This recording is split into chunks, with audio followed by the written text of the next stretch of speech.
Good morning fams! Welcome back to our show Ragam Indonesia, Indonesia Mendunia. Kita jalan-jalan ke Bali ya fams? Tapi lagi-lagi bukan piknik di pantai nih, karena tujuan kita ke Bali Timur yang belum rame sama tempat wisata. Daerah sini memang masih difokuskan buat perkebunan. Bali Timur adalah wilayah penghasil kacang mete, tapi sayangnya kekayaan alam di sini sempat gak maksimal pengolahannya. Padahal ya fans, produk kacang mete Indonesia kualitasnya udah level dunia. Kualitas produk mete Indonesia ada di peringkat kelima dunia setelah India, Vietnam, Brasil, dan Afrika Timur. Ditambah lagi nih, perbedaan geografis dan geologis juga membuat waktu panen mete Indonesia berada di saat yang tepat. Pas banget nih saat negara penghasil mete lainnya udah melewati masa panen.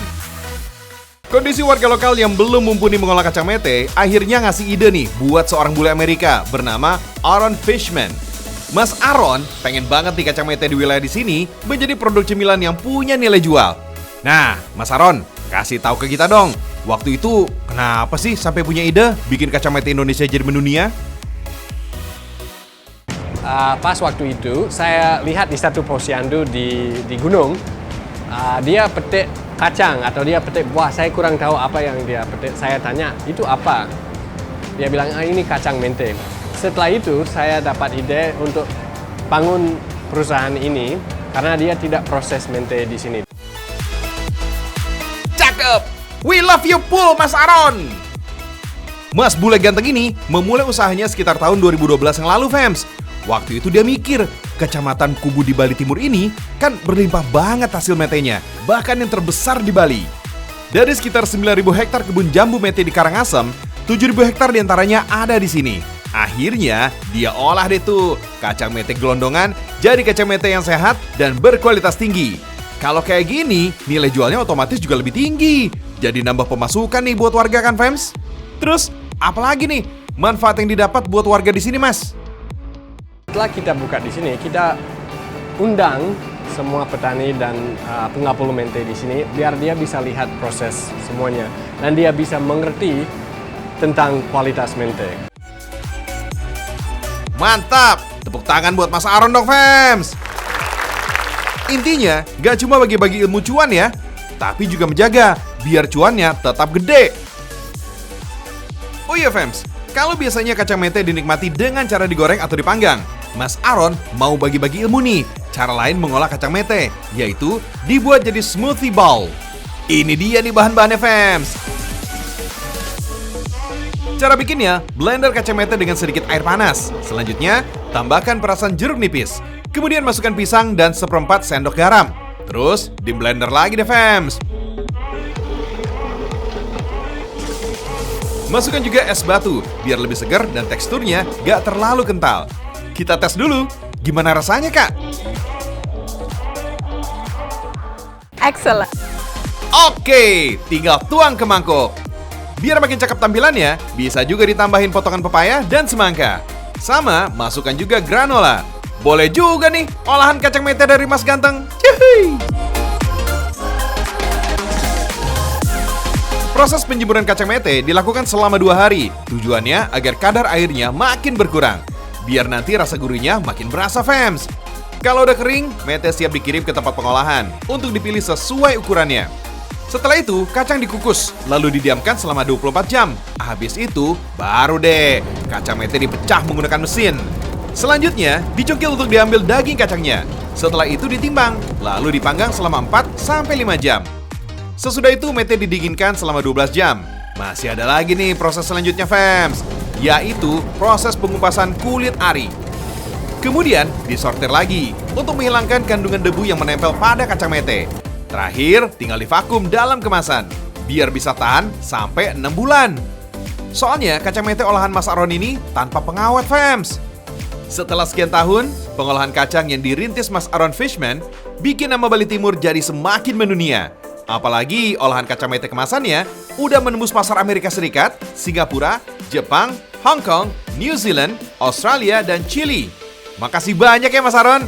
Lewat kacang mete, Mas Aaron udah bikin nama Indonesia makin mendunia. We love you full, Mas Bro!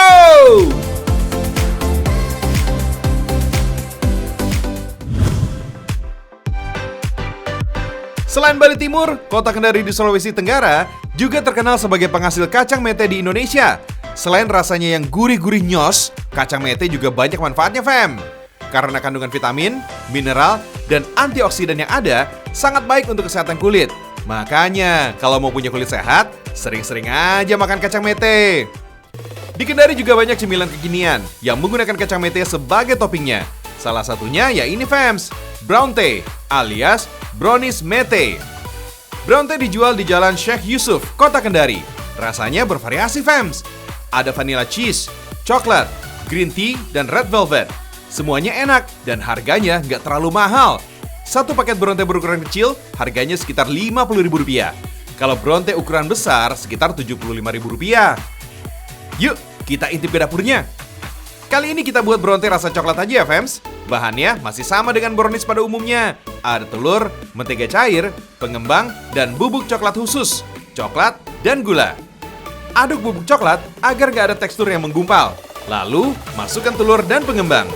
Mixer dengan kecepatan rendah agar adonan tercampur rata. Tinggal masukkan mentega cair deh. Siapkan loyang yang sudah dioles dengan mentega. Lalu, tuang adonan. Kemudian, panggang selama 15 menit dengan suhu 180 derajat Celcius. Aroma coklatnya merebak ke seluruh ruangan nih. Itu tandanya brownies udah matang, fams. Kalau udah dingin, tambahkan krim kacang mete ke seluruh permukaan brownies. Susun menjadi 2 lapis, lalu tambahkan lagi krimnya. Terakhir, beri taburan kacang mete sebagai toppingnya. Brown tea khas Kendari udah siap dihidangkan. Rasa browniesnya enak banget, gak terlalu manis dan teksturnya juga pas. Taburan kacang metenya dijamin bikin mulut gak berhenti untuk ngunyah. Fams, ini ada WhatsApp ya dari teman saya. Dia kan suka nonton Ragam Indonesia. Katanya kalau nonton Ragam Indonesia tuh bawaannya aduh kangen, pengen banget pulang kampung. Tapi gimana caranya? Ya, cuma ya saya punya liputan nih yang mungkin bisa mengingatkan dia sama kampung halamannya. Nah, seperti apa liputannya? Kita simak yang satu ini.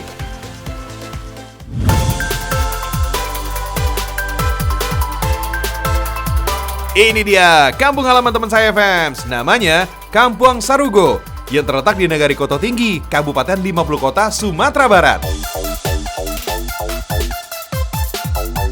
Di sini masih banyak rumah gadang original yang dibangun sekitar tahun 1920-an.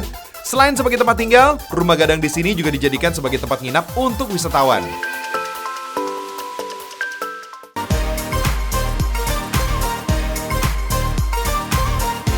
Nah, pasti teman saya dulu suka main di sungai ini nih. Pantesan aja dia kangen berat sama kampung halamannya. Emang tiap sore banyak anak-anak yang main di sini. Abis main air, biasanya suka pada minum yang anget-anget yang terbuat dari daun kopi pilihan. Namanya kopi kawa. Kopi, tapi dari daun ya, fams, bukan dari bijinya.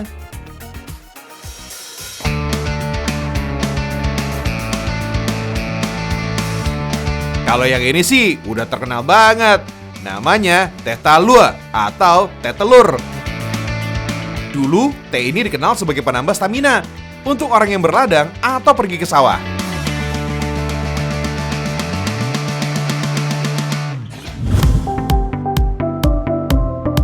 Selain suasana yang bikin kangen kampung halaman, pasti jajanan masa kecil dulu ya, fams.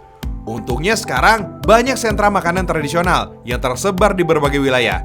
Salah satunya ada Kampung Kue Cibolang Kaler, Cisaat, Sukabumi. Kebetulan nih, lagi pada sibuk buat kue kering. Namanya kue Sumatera, tapi nggak ada hubungannya sama sekali sama wilayah Sumatera. Katanya sih, resepnya justru dibawa para pendatang dari Kuningan ke Sukabumi. Bahan dasarnya, tepung tapioka dari umbi singkong. Kalau orang Sunda bilang sih, aci. Campur tepung tapioka dengan air panas, sesuai dengan takaran. Lalu, aduk-aduk sampai mengental. Kemudian, pindahkan ke meja untuk membuat adonannya. Tambahkan parutan kelapa dan gula pasir secukupnya. Adonan lalu dibiarkan semalaman agar mengembang. Barulah keesokan harinya dicetak. Baru deh, masukkan ke dalam oven. Katanya sih, ovennya ini udah dipakai sejak awal kemerdekaan Indonesia. Wuhui, ovennya veteran nih fams. Udah kakek-kakek umurnya.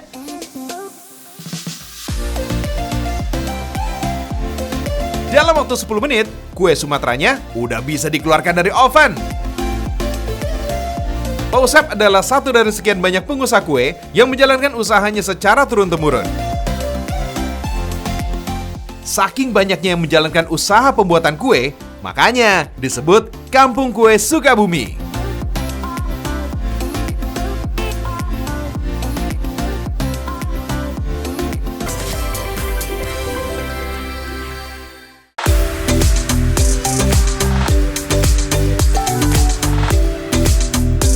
Tuntas sudah Ragam Indonesia menemani pagi kalian selama 30 menit. Itu artinya saya Joe Ricci harus pamit.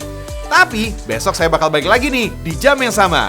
Saksikan terus Ragam Indonesia, karena Indonesia mendunia.